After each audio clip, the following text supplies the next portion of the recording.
What is going on, you guys? Alex back here with a brand new video, and today we need to talk about the Cleveland Cavaliers. They are by far, right now, the best team in the NBA.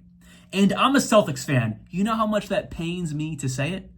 It hurts me a lot.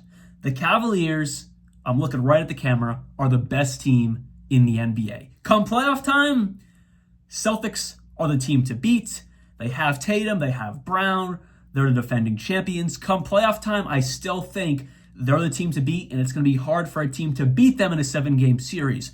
But if there's one team that can do it, it's this current Cavs team.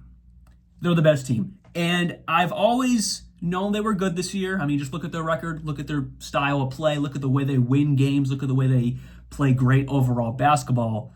But when I saw it last night versus another great team in the OKC Thunder, second best record in the league, also really dominant, and they just annihilated the Celtics a few nights prior, holding them to 12 points in the fourth quarter, 17 points in the fourth quarter, something ugly, something terrible. So coming into this game, I didn't know what to expect. I didn't know which team was going to win this game. I honestly didn't really have a leaning either way. But after watching this game, the Cavaliers are the best team in the NBA. Evan Mobley and Jarrett Allen is the reason why. I mean, Donovan Mitchel scored 4 points in the first half, right? 4 points in the first half. And all 4 of those points came in the last 2 minutes of the second quarter. So with 2 minutes left in the first half, Donovan Mitchel scored his first 4 points of the game, and 2 of those being at the free throw line. I wrote that down in my notes because I was like, wait, is this right? Did Donovan Mitchell really just score his first points? And this game was close the entire time. The Cavs won 129-122. I believe Mike Breen was on the call, and he said either in the third quarter or the fourth quarter, this is the 30th lead change.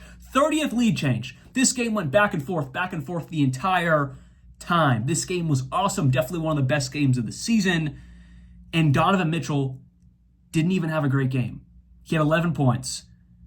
3 for 16 from the field, 2 for 7 from 3. The OKC Thunder defense was torturing Donovan Mitchell. Also, his shots just weren't falling in general. But they were playing great defense on Donovan Mitchell. They tried to get Donovan Mitchell out of the game, and they did just that. But it didn't matter.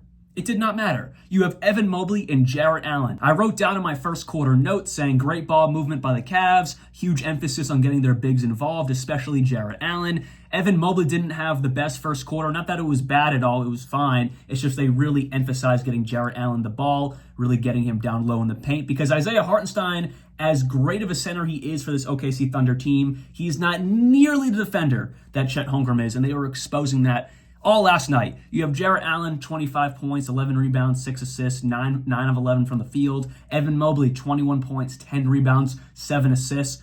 Real quick, can we just talk about how the centers had 13 assists combined? We need way more spotlight on Evan Mobley and Jarrett Allen's playmaking ability. 7 assists and 6 assists, respectively. Come on now.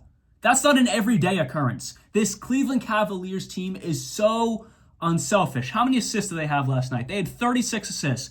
OKC is great too, 35 assists for them. But we're talking about the Cavs today. But 36 assists, 13 of those coming from their 2 big men.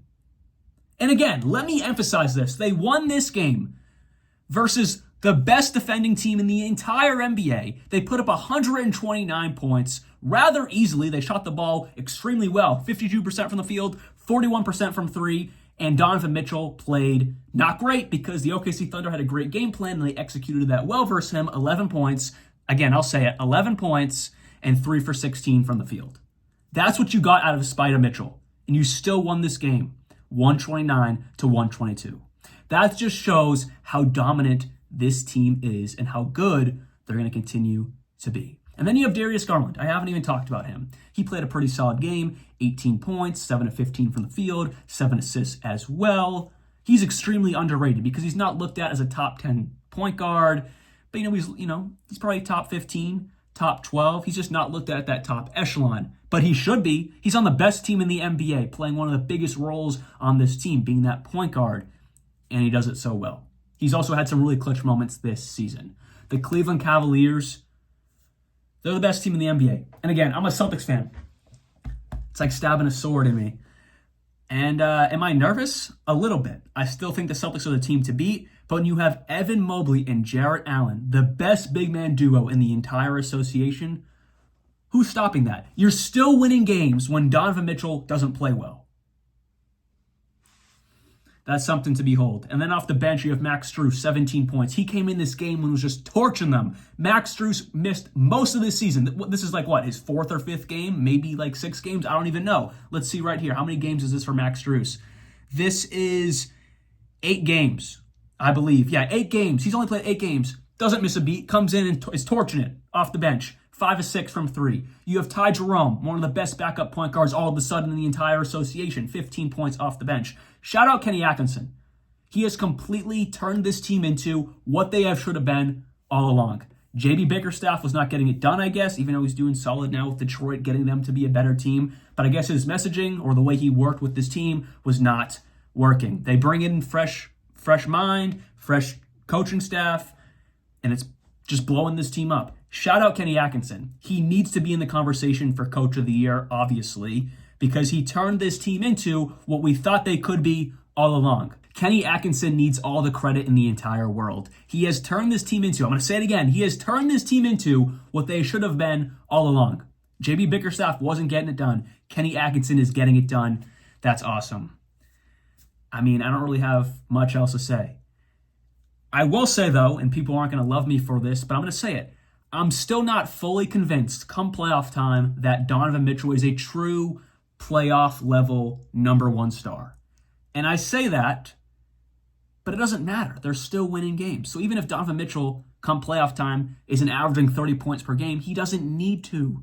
Look at this team. He does not need to. And that is why they're the best team in the NBA. That's why they're 32-4, because Donovan Mitchell doesn't have to be Utah Donovan Mitchell. He can be a new version of himself. And when they need him to, he can pop off and get a few points in the clutch. Obviously, he didn't have a lot of points last night, but he had a few points in the clutch. He can do that because it is Spider Mitchell.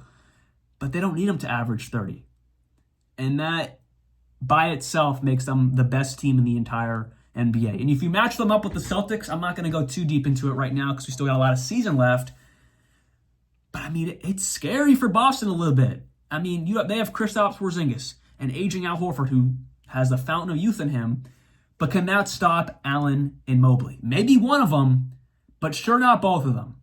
And then all the great depth matches up with the Celtics.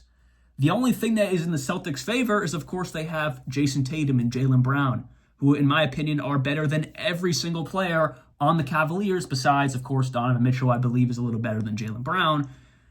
But it's going to be really interesting to see how this season plays out, and really, really interesting come playoff time, because the way the Cavs are playing right now, there is no reason why they can't be in the ECF versus the Celtics or the Knicks or whoever it may be. Hopefully the Celtics, we'll see.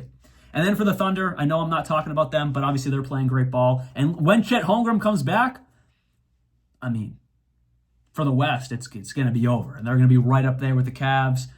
I mean, they already are up there with the Cavs, but I mean, at least they'll have someone to guard Allen and Mobley when Chet is back. Again, Ihart's good, but he doesn't have the same capabilities as a defender as Chet Holmgren, and that was really shown last night. They were really pushing that hard. And then when Ihart comes off the court and they have Jalen Williams, not the star Jalen Williams, the other Jalen Williams, playing center, I mean, that's just a huge mismatch. Jalen Williams does a good job. He's serviceable, but the size is not there, and it was really exposed last night where Jarrett Allen and Mobley had 11 rebounds, 10 rebounds. Both had double-doubles. Insane stats last night from both of them. And Jarrett Allen and Evan Mobley are the reason why they're the best team in the NBA. And that's the reason why they're going to be one of the scariest teams in the entire association come playoff time. So yeah, anyways, hopefully you guys did enjoy today's video. And let me know your opinions on the Cleveland Cavaliers. And what are your thoughts? What is their peak this year? Do you really think they're a championship team? Obviously, their record